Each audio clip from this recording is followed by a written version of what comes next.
I'm Maynard Sunman, founder of the Littleton Coin Company.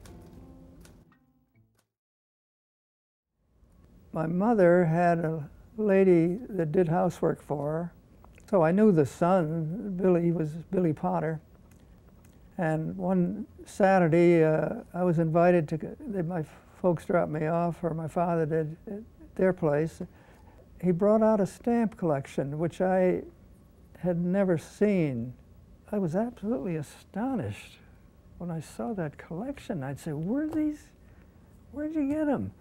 And most everything was Mystic Stamp Company. I bought that company for my son a few years ago. So when my folks came to pick me up and take me home, boy, I was all riled up with this stamp business thing. You know, collecting stamps. But that was the beginning, because then I started to answer some of these ads in the American Boy magazine. And then they had also, there was an ad there to subscribe to McKeel's weekly stamp news published in Maine. Well, then I saw all the ads, you know, the wholesalers, the retailers all over the country, and I saw the H.E. Harris ad. That stood out. Everyone else was kind of just ordinary. When I graduated, 2 or 3 months beforehand, my father said, well, what are you going to do? I think he knew what I was going to say, but I said, I'd like to start in the stamp business. Well, he let me use the house, and so I wrote to Harris.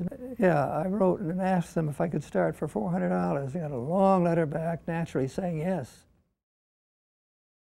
There was a dealer in Springfield, Mass. who started just like I did in his home. He called himself the Tatum Stamp Company. I guess that's an Indian name. But he also had a Tatum Coin Company. And I'd seen this for years, and I don't know why I didn't tumble. And he sent stamps on approval, he sent coins on approval. But no one else was sending coins on approval. I said, gee, he needs competition. So when I get back, I'm going to look into that.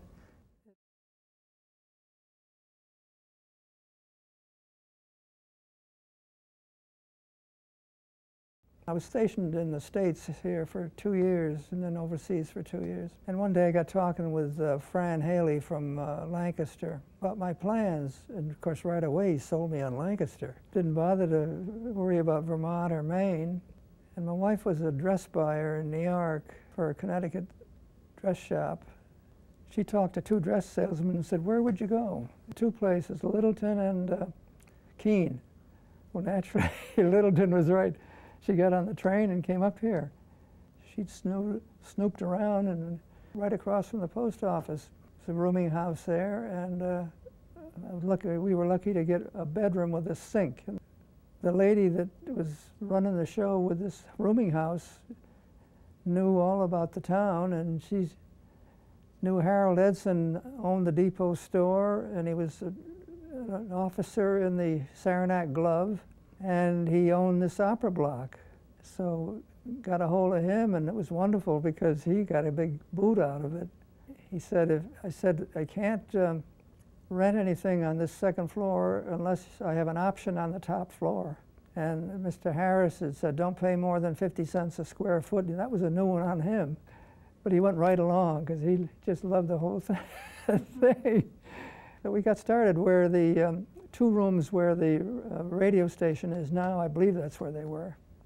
And we didn't go out to eat anywhere for quite a while. She had a hot plate up there, and that's how we got going. We've hired 4 people to start with, and the thing just moved along.